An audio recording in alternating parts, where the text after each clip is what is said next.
Hello, everybody, and thank you for tuning in to Kentucky Good Vibes magazine. Today, I have the pleasure of interviewing award-winning performer, writer, and producer for some of today's hottest music. Also, he is one of the lead vocalists of the multi-platinum R&B 80s group Troop, Mr. Stephen Hart Russell. How are you today? I'm Yay! doing good. I'm doing good. How Okay, you doing? I'm pretty good. What you been up to over the years? I've been doing a lot of writing songs. Been in several movies. I've been involved with a lot of stuff. Basically, songwriting. A lot of songwriting over the years. A lot of producing. Um, and learning how to live life. Finally, that's about it. Okay, so who is Mr. Stephen Russell Harts? Steven is a guy born in Hartford, Connecticut. Mhm. Grew up in Pasadena, California. Single family home, just me and my mother. Um, a simple life. I always aspired to be something. Ever since I was a kid, I enjoyed seeing people perform and wanted to. I liked making people feel good in that way. So I've always pursued. If I wasn't dancing, I was uh, trying to sing or imitate Michael Jackson. I was always trying to do something that pertained to putting a smile on somebody's face. And um, basically, that's who he is, the only child, um, introvert, but still people friendly, avid golf player. I raise and compete with roller pigeons, Birmingham roller pigeons for sport. That's like my biggest hobby. What is that? Besides, um, they're pigeons, but they do backward somersaults really, really fast towards the ground, like athletes, like track runners or something. It's like the greatest thing on the planet. And I've been in the pigeons since I was 7, but now I do it professionally. Okay. Uh, it's like your, my team of pigeons, my team of 20 birds competes against other people's birds. It's Oh, pretty exciting. okay. So give us a brief history about you before the fame. Like, what kind of Um, kid were you? well, I was a loner. I had friends, but I was a quiet kid. I had a pretty strict mom, but cool mom. Never got in a lot of trouble. I got in trouble that kids get into, but I never got into anything crazy. My Mhm. mother always had more of a power over me than any friends or any influence of anybody else. So I was pretty straight and narrow. Never got in any trouble growing up. Um, I've always been creative. I grew up playing baseball. When I got to high school, I started playing football, and I fell in love with football. And I thought that's what I would end up doing. And at the same time, I was an easygoing kid. I was an easygoing kid growing up before the fame. Really creative. I was always creative and into creating things. You know. And that's pretty much it before the fame. I was just an average kid wishing and dreaming and wanting something out of life that was different than what I had come from previously. So, Okay. When did you realize that you had a gift for singing and entertaining? well, I grew up dancing. I've always danced my entire life.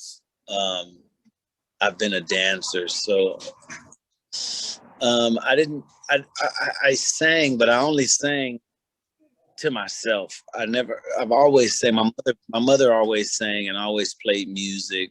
So I was always it, but I never took singing seriously, um, in the sense of wanting to be a singer until later. But I've always been singing and stuff like that. Okay, so did you come from a family of singers, musicians, and entertainers? Not a lot of musicians that I know of in my family, but a lot of singers. My mother's side of the family everybody sings. All of my cousins, my uncle, everybody could sing on my mom's side of the family. Okay. And I never knew my dad personally, but a few years ago, I was fortunate enough to find his family and find my uncles and my aunts and my grandfather that was still alive at the time. And I found out that my dad was a singer and loved to sing and box and stuff like that. So yeah, I do have the entertainment blood in my system for sure. Okay. So don't you have a daughter that's about to come out with an album or a song or something? Well, I have an artist. Both of my children. My son's name is Stevie Harts. His name is Put Your Heart in It. And my daughter's name is Sia, Siaamun, Sia Moon, and she's an artist. She's an established independent artist, and I'm her next project. I'm executive producing her next album. Pretty excited about that. You guys can follow her, Sia Moon. My son, Put Your Heart in It. Both of my children are entertainers. But yes, my daughter, she just released Bedroom Sessions Volume 2. I think the single is called Knocking the Boots. It's really nice. Check that out. Video's out. But yes, her next project, her next album, I'll be executive producing that. So I'm pretty excited about that. Okay, so did you write it or did she write it or you just? Well, the project that she has out right now, Knocking the Boots, this is her project. She wrote and produced it, yes. Okay. Okay, so outside of music, was there ever anything that you wanted to do?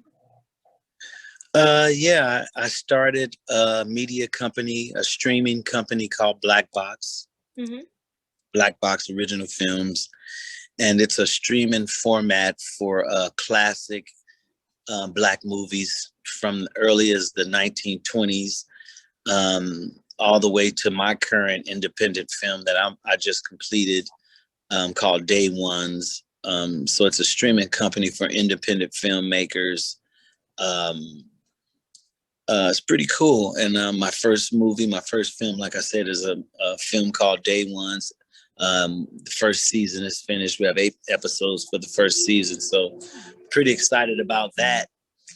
And I love golf. I play golf all the time. So outside of music, I enjoy myself. I enjoy myself a lot nowadays outside of music with the birds and playing golf and stuff.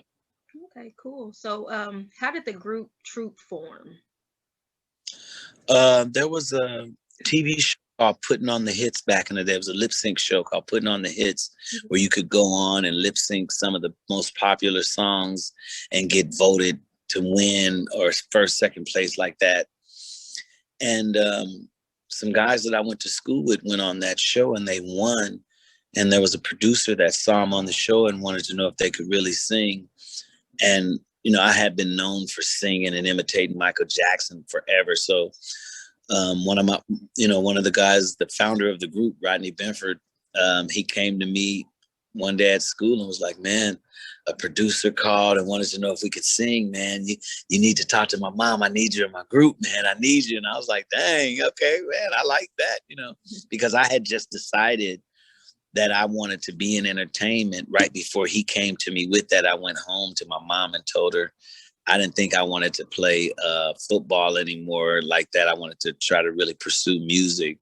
And then a week later, Rodney comes with this. So, you know how the universe works.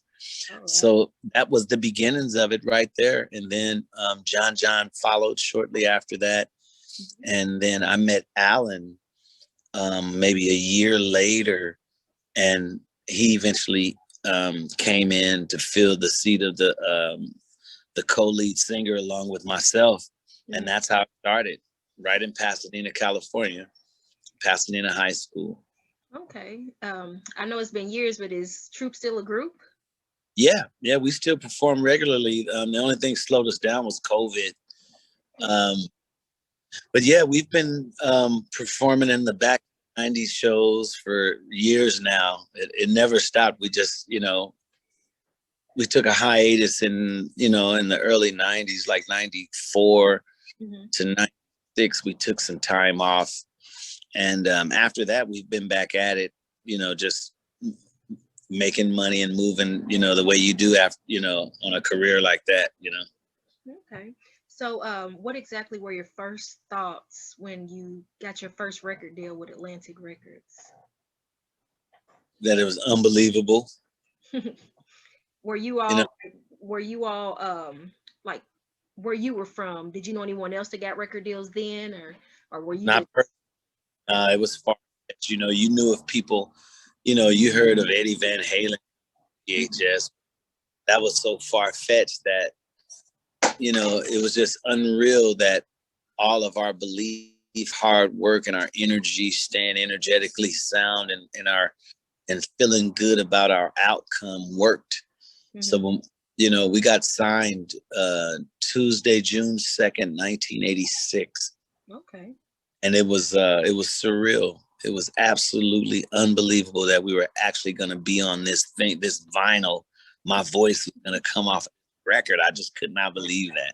Mm-hmm. As many records as I listened to, you know. Yeah, I remember having tape. Back.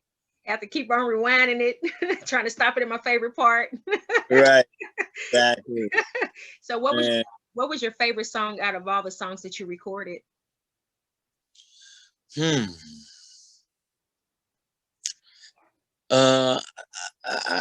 It's hard to say. I have a couple. I like a few Troop songs. All I Do Is Think of You is by far one of my favorites. Spread My Wings, absolute one of my favorites. A song I wrote, I'm Not Suited. I like that song. I Will Always Love You, we did with Joyce Irby. I love that. Sweet November, written by Babyface. I love that song. Mm-hmm. Mamacita by Gerald Levert. I absolutely love that. I don't know. I have a few favorite Troop songs. Okay. So, who all have you written for? I've written for the likes of Chris Brown, Marcus Houston, B2K, Tank, Tyrese, Sierra, Monica, Kiki Wyatt, Aretha Franklin, Joe. A lot of people. I'm missing people. I've worked on the movies Shark Tale, Panda, Kung Fu Panda, Shrek 3, Shark Tale. All 62 songs or so on Dreamgirls. Oh wow. I've been around. I got my first Grammy on Jennifer Hudson with a song called Invisible. I got my second and third Grammy on Chris Brown with a song called Take You Down. That was my second Grammy. My biggest song was a song called No Air by Jordan Sparks and Chris Brown. Okay. I've been Just Can't Live Without You for Charlie Wilson. B2K, Gots to Be, and Why I Love You. Marcus Houston's Naked. Ruben Studdard, Why You Want to Change Me. Chris Brown, Free Run and Up to You and Your Man Ain't Me. Sideline Hope for Monica. That's good. You can remember all that. So much. I'm trying to just be so random, but really a lot of people and a lot of songs, a lot of writing, a lot of time spent in the studio. A lot of hits. Definitely. Yeah. Yes. Yeah. Blessed hands. Okay, so who all have you produced in the industry? Shoot, just some of the people that I've named, you know. Some of the people that I've named. Most of the projects that I work on, I get a production or co-production on. So I've been producing the entire time. From Troop. I got my first gold album with the Whispers in 1989. Before Troop went gold, I with the Whispers. So I've been producing the entire time. Okay, cool. So experience is the best teacher. What are some of the do's and don'ts for those seeking to get into the music industry? Don't get the creative confused with the business because it's two separate entities. Don't be so excited to sign your life away and sign all of your rights and all of your future publishing and stuff away for the opportunity today.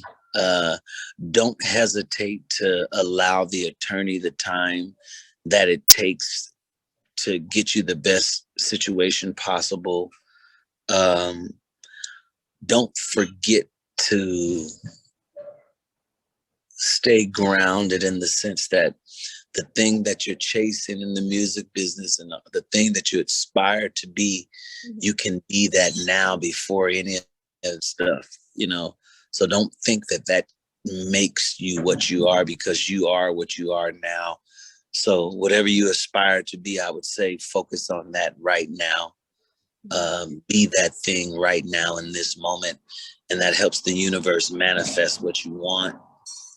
You know, I would say focus on yourself, bet on yourself. You know, if you had to bet on going to work for somebody, even though that money pays some of your bills, or bank on yourself, not knowing where it's going to come from, I would say bank on yourself, because each and every one of us has something in us creatively that will provide a life for us if we only had the guts to trust it, you know.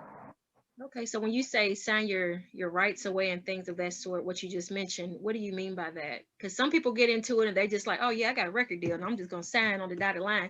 So is it true what they say, just because you got a record deal don't mean you're getting all that money, and don't mean Doesn't you just it's not all that money. It's the record business is created for the record companies to have all the money. If you're fortunate enough where people want to see you live, like Troop was a very high energetic dancing group, performing. So even to this day, Troop can get together and we can make a living because people remember how we perform and they like to see us now. You know, 20, 30 years later, they still will come and see us.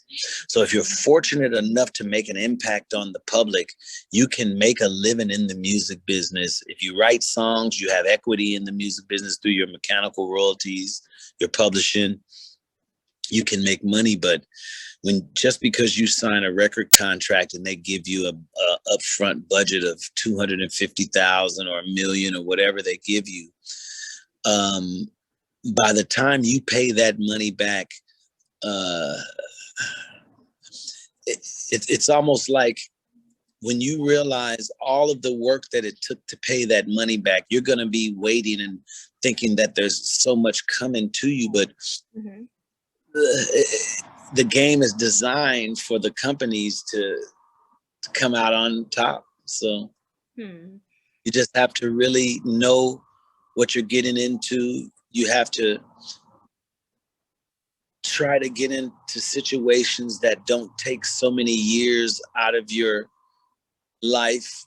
You know, you have to really be mindful of what you're getting into, knowing that there's no way that you're gonna miss getting taken advantage of if you're taking money from someone else.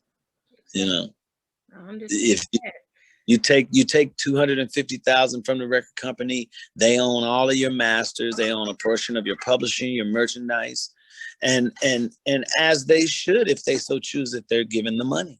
You know, so you have to make a decision. You have a decision to make in the music business. Are you going to sign or not? And there's nothing wrong either way. You know, red pill, blue pill. Yeah. So what's been the biggest highlight in your career? Being able to write and produce for some of the people that I loved and idolized, being able to experience what I dreamed of experiencing as a kid, you know, meeting the people and just being a part of an industry and a part of a world that was so far from where I was growing up. I think the whole journey, I appreciate the entire journey thus far. All of it has been a highlight. Even the times where things didn't go as planned or the decisions changed things and momentums and energies changed, I appreciate all of it, because that's what I came here for. I came here to experience all of these things so that I can learn and remember ultimately you know, that I'm a piece of God having a physical experience. And I created these things from thoughts and wants. I manifested this just like he said I could. You know what I mean? That's the exciting part, is just remembering that. Okay, so any new projects coming up? Yes. I just released a compilation on my label Motel Music Media. I just released a compilation. Troop has new music out. Okay. We just released a new single called Forever. That's available everywhere, Troop Forever. We just released a compilation called Troop the Slow Songs, Troop B-Sides.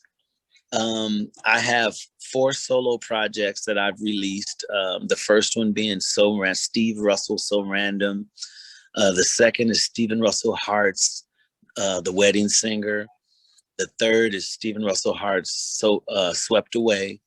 And my latest is through my alias. Everybody calls me Lil Steve. So I did a new album called Lil Steve Trapsody that I just released with the single All Night Long. So you can check that out. And my next project would be called 60s Baby, where I'm doing a retro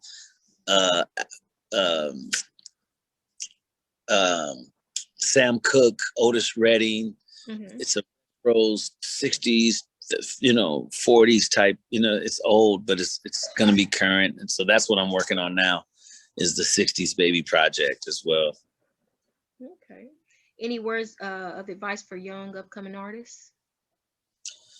Yeah. Visualize your outcome. You're not as far away from your goal as you can keep yourself if you visualize your outcome and experience the feeling that you want to feel now. If you can garner up the feeling of being successful right now where you are today, that's going to help move everything out of your way to get it as quick as possible. Okay, so do you feel that the internet has impacted the music business? Oh, no question. You can have a direct relationship with your audience and your fans now.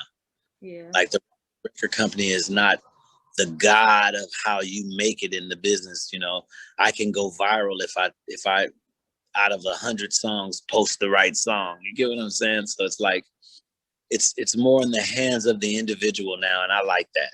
I like that. Yeah. So what about like when people say, "Hey, we're going live and doing verses," you know, is there a specific group you want to verses with? Do verses with? I say, you know, my buddy Silk, you know, we got a great relationship with John and all the guys and G and everybody. I like Silk. Those are my buddies. Silk. Let me see. I would do a verse with like we do something like we're Ready for the World, New Edition, something like that. Even though, of course, New Edition have a bunch of amazing songs, it would just be awesome to do verses with them, so I can dance off of their songs and shit. I mean, and stuff. You straight. You straight. It's good vibes. Good vibes. I understand. Okay. So can I get you to sing a snippet of All I Do? Nope.